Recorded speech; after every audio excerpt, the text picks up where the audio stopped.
Hello बच्चों, I am Chandra Sunita from SSVN Shivpuri Jamul. बच्चों, इस वीडियो में हम करने वाले हैं बसंत भाग 2 से अध्याय 13 एक दिन का पाठ के अभ्यास प्रश्न अथा मतलब 7th क्लास के चैप्टर 13 हिंदी विषय से हम अभ्यास प्रश्न करने वाले हैं। पाठ का शीर्षक था एक दिन का। आइए इनके अभ्यास प्रश्नों पर हम थोड़ी चर्चा कर लेते हैं और समझ लेते हैं कि इन्हें हल कैसे करना है। सबसे पहला अभ्यास प्रश्न आपका जो है कविता से शीर्षक के अंतर्गत लिखा गया है।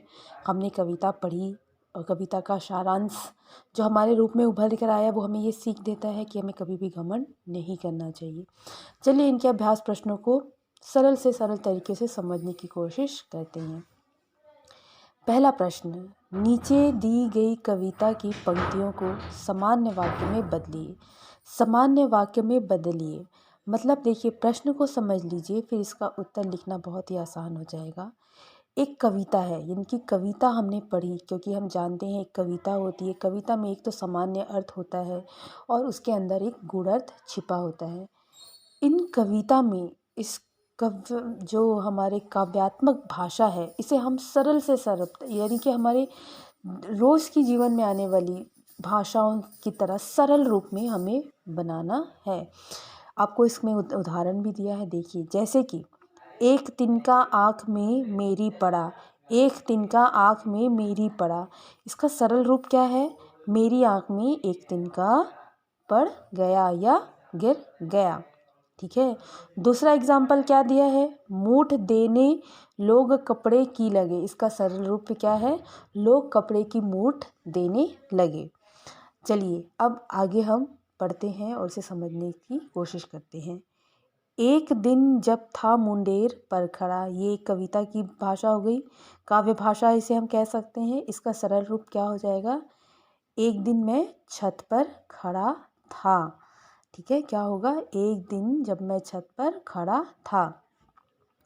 ख, लाल होकर आँख भी दुखने लगी। लाल होकर आँख भी दुखने लगी। देखिए, ये कठिन भाषा नहीं है, ये लयात्मक है। कविता क्या होती है? कविता की भाषा लय में लिखी होती है। इसे हम एकदम सिंपल से वाक्य में कन्वर्ट कर रहे हैं, सरल वाक्य में कन्वर्ट कर रहे हैं, है ना। लाल होकर आँख भी दुखने लगी का सरल रूप क्या होगा? आँखें जब तिनका आँखें लाल होकर दर्द करने लगी, या फिर हम इसे दूसरे रूप में लिख सकते हैं, दर्द से आँखें लाल हो गई। ठीक है। ऐठ बेचारी दबे पाओ भगी, मतलब सारा घमंड टूट गया या सारा घमंड खत्म हो गया। जब किसी ढब से निकल तिनका गया, इसका सरल रूप क्या हो जाएगा इस लाइन का? जब किसी तरीके से तिनका निकल गया। ठीक है, तो ये आपकी जो प्रश्न है उसके उत्तर हमने अभी अभी बताए। हमें इस काव्यात्मक जो हमारी तो लाइनें दी गई हैं, इसे सरल रूप में यहाँ लिखना है।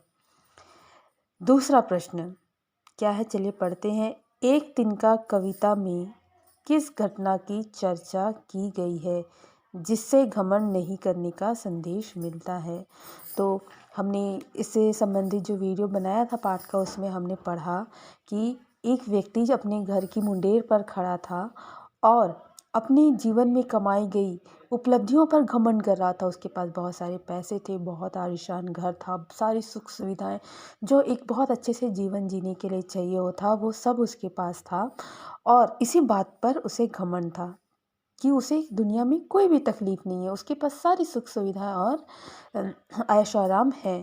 पर तभी एक छोटा सा तिनका उसकी आँख में पड़ जाता है और उसे क्या होता है, उसका सारा कमाया हुआ जो भी सुख सुविधा जिस पर वो घमंड करता था, कुछ भी उसके काम नहीं आता है।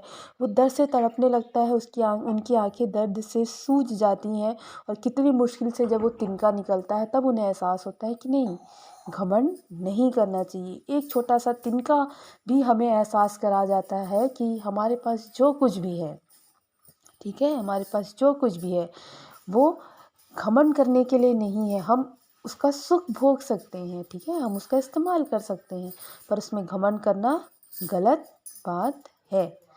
ठीक है, तो इस घटना का वर्णन इस कविता में किया गया है, इसे आप उत्तर में लिख सकते हैं, लिखेंगे।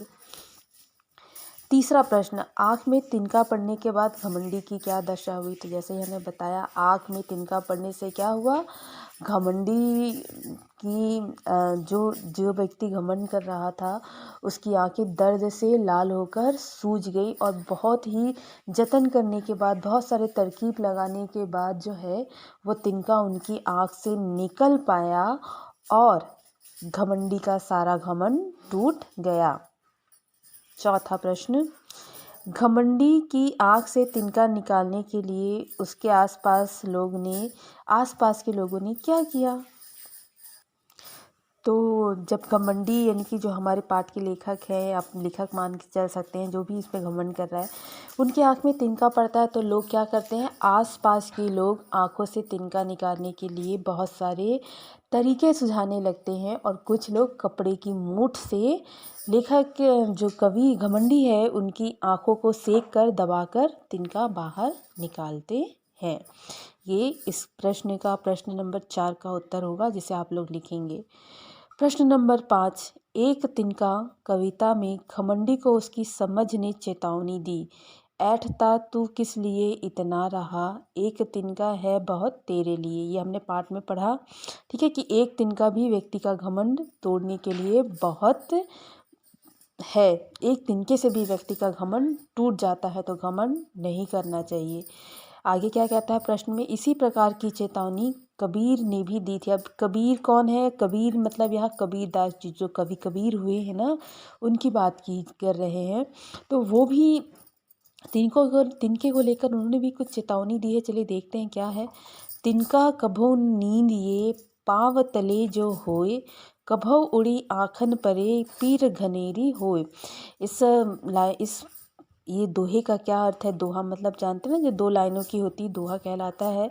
इस दोहे में कबीरदास ने कहा है, हमें बताते हैं कि किसी भी व्यक्ति को छोटा समझकर कभी भी उसका अपमान मत कीजिए, उसके साथ गलत व्यवहार मत कीजिए।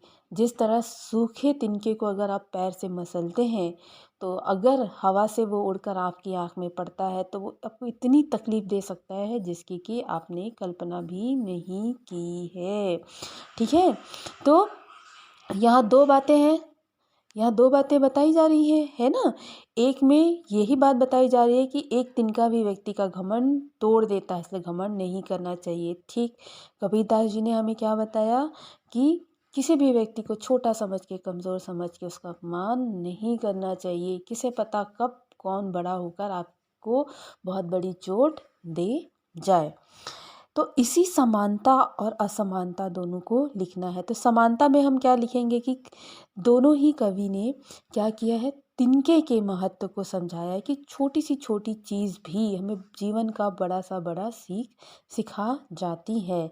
अंतर ये है, अंतर में क्या लिखेंगे, अंतर में आप लिखेंगे कि एक में तिनका जो है वो घमंड तोड़ने के काम आ रहा है, तो दूसरी कविता में कबीरदास जी किसी भी व्यक्ति को छोटा ना समझने की सीख दी है। तिनका बहुत बड़ी चीज़ है जो किसी भी व्यक्ति के, बड़े से बड़े अभिमानी व्यक्ति का घमंड तोड़ सकता है। और कबीरदास जी कहते हैं कि हर छोटा सा छोटा व्यक्ति भी आपके जीवन में महत्वपूर्ण स्थान रखता है। कभी किसी का निंदा, किसी का अपमान, किसी को कम छोटा नहीं समझना चाहिए।